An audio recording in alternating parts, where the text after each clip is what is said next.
1997 दिसंबर Philadelphia में loose चवेज के घर बेटी पैदा होती है और बेटी पैदा होने के 10 दिन बाद वो सारे घर वालों को, दूर दूर से अपने रिश्तेदारों को, सबको घर पे बुलाती है कि वो आके उसकी बेटी से मिल लें। बेटी का नाम है डेलावेयर। अब जब रात गुजरती है तो जाहिर बात है बच्ची क्रैंकी होने लगती है, तो लूस कहती है कि चलो मैं इसको ऊपर इसके कमरे में इसको सुला देती हूँ। उसको लेके जाती है उसके कमरे में, उसको कॉट में लिटाती है। बच्ची जब सो जाती है तो वो उसको लगता है कि कमरा थोड़ा ठंडा है, तो इलेक्ट्रिकल हीटर होते हैं ना वो रॉड वाले, वो कमरे में था। वो उसको ऑन करके दरवाज़ा भेड़ के नीचे आ जाती है कि जब ये रोएगी उठेगी तो मैं फिर आके उसको देख लूंगी दोबारा से। इतनी देर में नीचे सारी गहमा गहमी में, मेहमानों में, वो फिर थोड़ी देर बाद खाना वाना खाते हैं, फिर वो चले जाते हैं, तो वो उसमें बहुत ज़्यादा थक जाती है।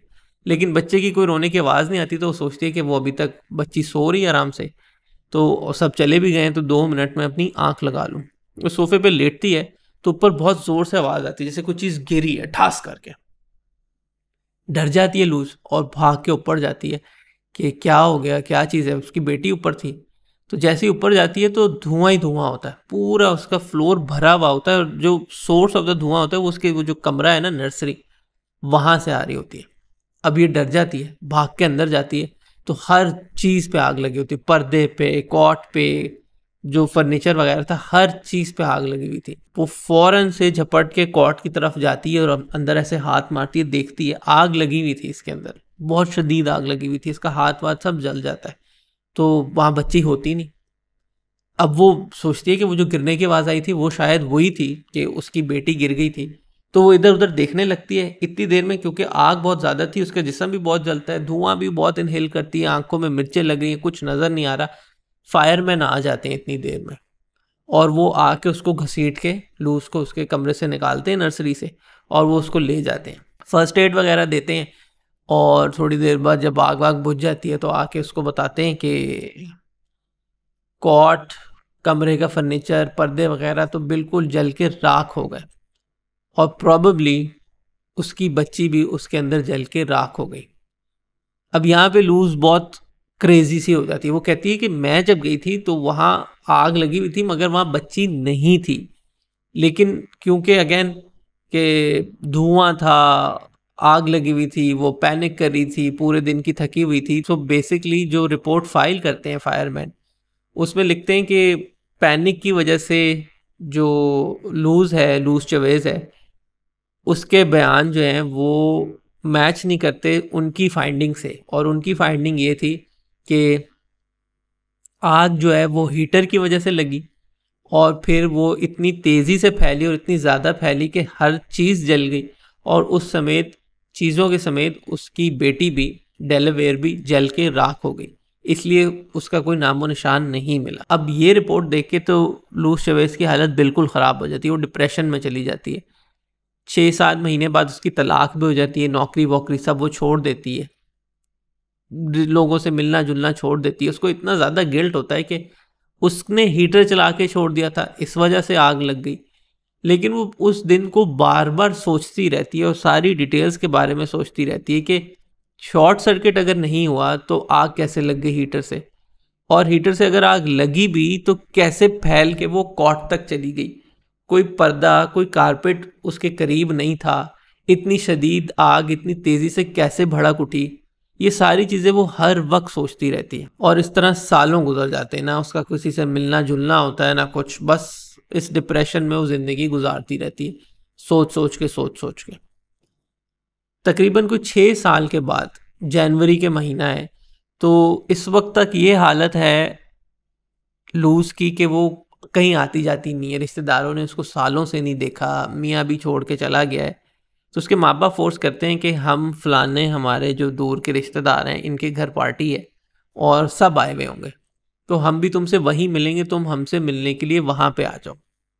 अब वो बहुत ज़्यादा फोर्स करते हैं तो लूज चली जाती है, सारे रिश्तेदार आए हुए होते हैं वहाँ पे।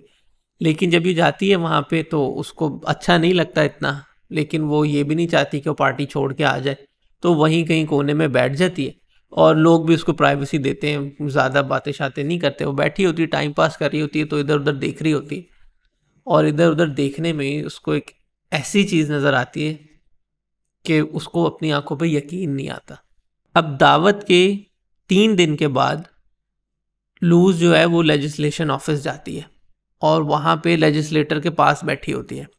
अब जहाँ तक मेरी अंडरस्टैंडिंग है कि ये एक ऐसी जगह है जहाँ पे कोर्ट और पुलिस से अगर किसी को कोई काम हो तो वो वहाँ जाके अपनी लेजिस्लेटर को अपने मसले बताता है और फिर वो फैसला करता है कि आगे कोर्ट की प्रोसीडिंग्स या पुलिस की प्रोसीडिंग्स क्या होंगी। तो लूज जो है वो लेजिस्लेटर को एक नैपकिन देती है ऐसे करके कि ये जी ये नैपकिन पकड़ें, और सारा किस्सा सुनाती है शुरू से लेकर। और लेजिस्लेटर जो है वो हैरानी से उसकी आंखें फट जाती हैं, बस सुन रहा होता है। कभी वो नैपकिन को देखता है, कभी लूज को देखता है, कभी सोचने लगता है और फिर कहता है कि अच्छा मैं जो मुझसे हो सकता है मैं वो करूँगा। और कुछ दिन के बाद पुलिस एक रिपोर्ट फाइल करती है। वो पुलिस रिपोर्ट ये कहती है कि 6 साल पहले जब लूज के घर दावत हो रही थी तो वहाँ पे कोई शख्स, जब किसी को पता नहीं था, वो छुपके से ऊपर गया, ऊपर नर्सरी में गया और उसने आग लगाई खुद से। इसीलिए आग बहुत तेज़ी से फैल गई और उसने हर चीज़ के ऊपर, फर्नीचर वगैरह के ऊपर आग लगाई, मगर उसने साथ ही कोर्ट में लेटी हुई बच्ची डेलावेयर को अगवा कर लिया। और उसका प्लान यही था कि वो अगवा कर लेगा और आग लगेगी तो रिपोर्ट यही आएगी कि बच्ची जल के ख़त्म हो गई। आखिर 10 दिन की बच्ची है, सिर्फ 10 दिन की। पुलिस की रिपोर्ट में ये भी आइडेंटिफाई हो गया था कि वो कौन शख्स था जिसने ये काम किया था।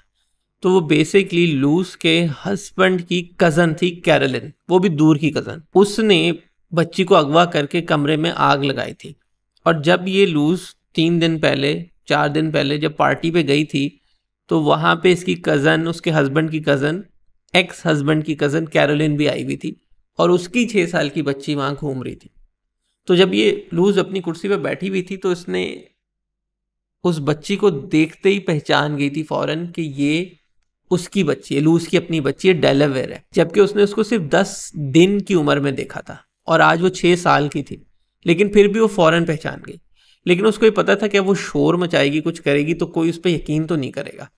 इसलिए उसने बड़ी अक्लमंदी से ना शोर मचाया ना कुछ किया, बल्कि वो डेलावेयर के पास गई और उसने उसको कहा कि तुम्हारे बालों में ना गम चिपकी हुई है तो मैं निकाल देती हूँ।